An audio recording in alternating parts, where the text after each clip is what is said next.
Hello, hello, hello. This is Keith, and I am the creator of the Lotus Path. And more importantly, I am a survivor of childhood trauma and adverse childhood experiences. Just wanted to jump on today and encourage you, let you know that you're not alone in your journey, your healing journey. You're not alone in your suffering. You're not alone in any and all steps in this process. And there are steps in the process, there are levels to the process, there are ups and there are downs in the process. Wherever you find yourself today, if you had a great day, or if you had simply a good day, um, because I'm not going to claim bad days. For me, I am learning that I am having great days or good days, and so if you can go with me to that place, whether you've had a great day or a good day, I want you to know that you're not alone. That there are many of us that are rooting you on, that are supporting you, that are sending love and light your way. I wanted to jump on to uh, share with you uh, your true identity. And that true identity is greatness, it's wonder, it is magnificence, it is excellence. And that's who I am, and that's who you are, and that is who every person that has ever been born into this world is. We are all excellence. We are all genius, even if we are not have not all reached the genius level. Our creation is genius. And because we are so worthy and so valuable, each and every one of us, it affords us certain opportunities and certain rights. It affords us the opportunity to live and to grow, to discover and to uncover, to transform, to achieve, right? To dream, to manifest those dreams. It affords us the right, our birthright, our rights as human beings to love, to protection, to provision, to care, to presence, all of those things. It's our right. Some might say it's our God-given right. Others might say it's our right because we are human. But the fact of the matter is, it is our right. And that's important. It's important to know that you are valuable, that I am valuable right now. Right now. Doesn't matter what I did today. Doesn't matter what I did 10 years ago. Doesn't matter what I will do tomorrow or what I may or may not do next Friday. I have a right and I am valuable. Full stop. Full stop. That's because we are an individualized aspect of divinity. We are individualized aspects of divinity. Some might say God. Others might say the universe. Some would say source. And some perhaps would even say spirit. Whatever you say, however you say it, you are brilliant. You are valuable. You are genius. And you are much more than this world can contain. And if that's true, then why then do we struggle with childhood trauma? Well, clearly it comes from the support systems that we had in our early stages of development, and how that support was given, or even the lack thereof of that support.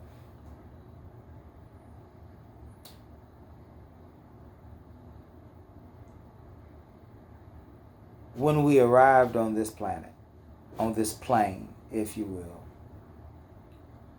we were perfect. Our entry into this world, when we entered into this world, we were perfect. We had not yet made a mistake or an error in judgment or a miscalculation or any of those things.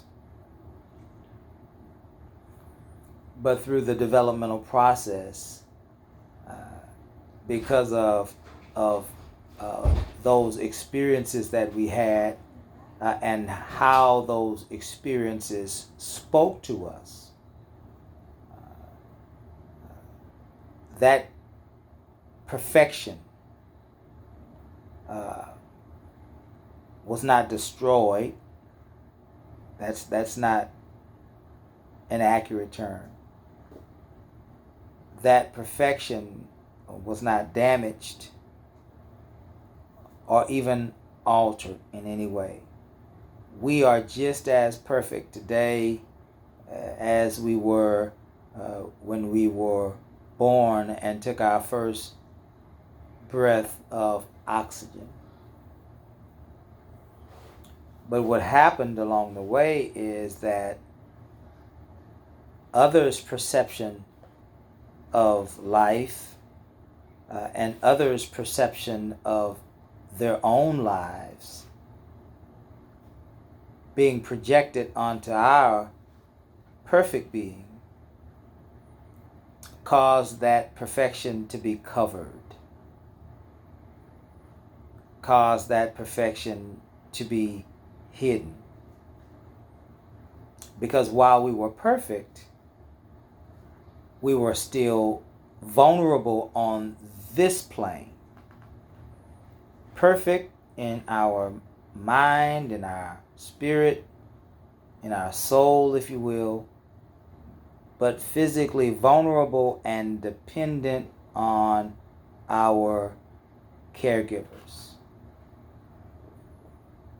And that's where the problems begin to start. And I'll give you an example. Children, when they are born into this world, and as they grow and develop, do all sorts of things. When they are young, when they are toddlers, they climb on couches. They try to climb stairs. They try to run around in and out of the house. They'll run if you let them into the street. They do all sorts of dangerous things. And that's not because they don't know any better. It's really because they know better, if you will. They have a pure, childlike understanding of who they are and the potential they possess, even at that early age. That's why children take stools and they climb on stools at young ages to get to the top of the counters in the kitchen to attempt to get things that they believe that they want to experience. That's how they learn how to climb up and down the stairs before they can even learn to talk. That's why we find that children always gravitate to some of the most dangerous things that they can encounter, because in their untainted mind, anything is possible. They have not yet calculated the risk of living life on this plane. They have not yet understood the dangers of functioning on this plane. They have not yet learned the rules of this plane.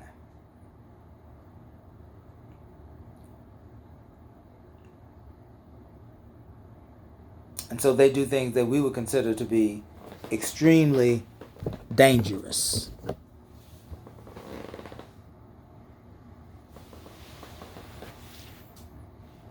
The truth of the matter is, they are only those things that we run behind our young people about, saving them from catastrophe, saving them from being burned by the stove, saving them from falling down the stairs, saving them from falling out of the bed, right? Saving them from ingesting things that'll kill them, saving them from touching equipment, supplies, and utensils that will be harmful to them. The only reason that this has to occur is because they have not yet understood how to live life on this plane. Now,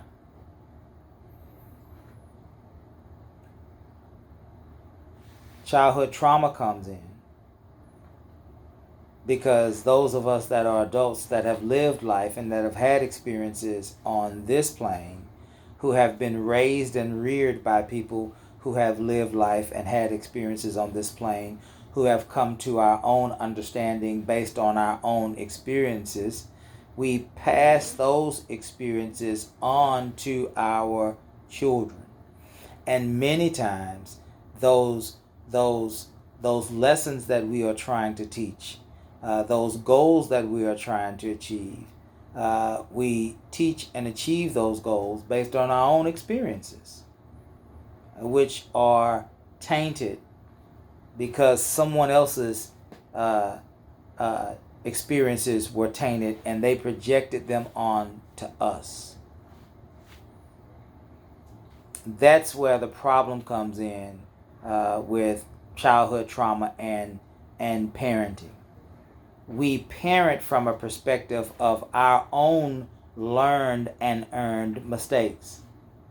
We don't parent from a perspective and a basis and an understanding that children are perfection and that we ought to allow them to grow and navigate this world for themselves by keeping them out of danger, but allowing for the expression to continue.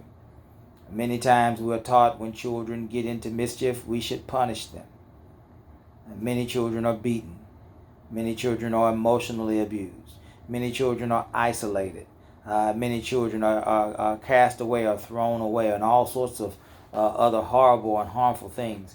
And in those moments where they are only being who they were created to be, and we project our way of doing things, our inaccurate and misaligned way of doing things onto them, it causes those wonderful human beings that children are, those perfect human beings that children are, it causes them to flip or switch into survival mode. And so they learn through the years not to behave themselves appropriately. In those instances, they learn through the years to cover their true nature up. I'm truly an explorer. Climbing over the couch, I get spanked. That hurts. I'm not doing that again. I'm not going to be an explorer. I'm not going to believe in myself. And so on and so forth. When they want to engage, when they want attention, when they want to exchange with us, and we have all sorts of other issues that we may be experiencing at the time, and we choose not to, they learn abandonment and neglect, and so the parts of them that demand love and attention and engagement and presence becomes covered up. It's never gone. It's just covered up. And they learn those patterns of behavior. And as we teach them inaccurately and as we raise them from an unhealthy place, those beautiful human beings just put layer upon layer upon layer of cover because they are trying to survive. It is the basic instinct of humanity to attempt to survive.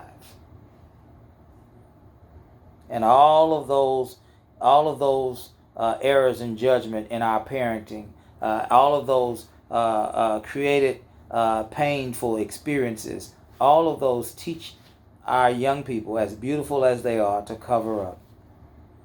By the time they reach adulthood, they are an entirely different human being than they started.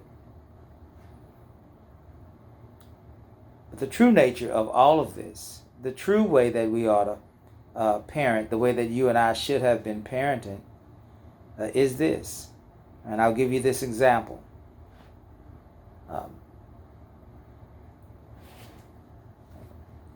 When we're young, we don't know how to drive a vehicle. And if we were to then get behind the wheel of a car without proper instruction, we could then, as we begin to attempt to operate that vehicle, we can do damage, not only to ourselves and to the other passengers in the car with us. We can do damage to other people that we may encounter. We can do damage to other folks' property, and all of that damage would be done because the operator of the vehicle did not fully understand how to operate that vehicle. Full stop. So when we're born into this world, we're born into bodies and we're born into an earthly plane that we fully don't understand. And if we were to go back to the vehicle that we would be driving for the first time, if we were to be told that we are not a good driver, if we were to be beaten because of the way that we are driving as we're learning, if folk were to just get out the car and run away and say that we don't know what we're doing, we're going to hurt ourselves and other people without patiently attempting to steer and instruct us appropriately, you still have a human being who does not understand how to drive a vehicle behind a vehicle with no support. And in that instance, if left alone to their own devices, if they're not fully educated on how to actually operate that vehicle, they will damage the vehicle, they will damage themselves, they will damage everyone around them, because instead of being instructed on how to operate the vehicle safely, they were discredited, they were demonized, and they were harmed. But they still have to operate that vehicle. And that, in essence, is what happens to us when we are born into this world full of perfection, nothing wrong, and we are then left alone to be parented and reared by folks who have all sorts of adverse experiences of their own. Point of the story is you're valuable. You're perfect. There is nothing wrong with you. The beautiful, wonderful, perfect person that you are is still inside of you, waiting to come out. And I just wanted to jump on here and to encourage you today that certainly you may have work to do for that person to be fully uncovered. But there is a wonderful person inside of you. And I send love and light your way because I am eagerly anticipating that that person will come out of you and bless the entire world. Till next time, I'll see you soon. God bless you. And remember, you are not broken. You are simply becoming.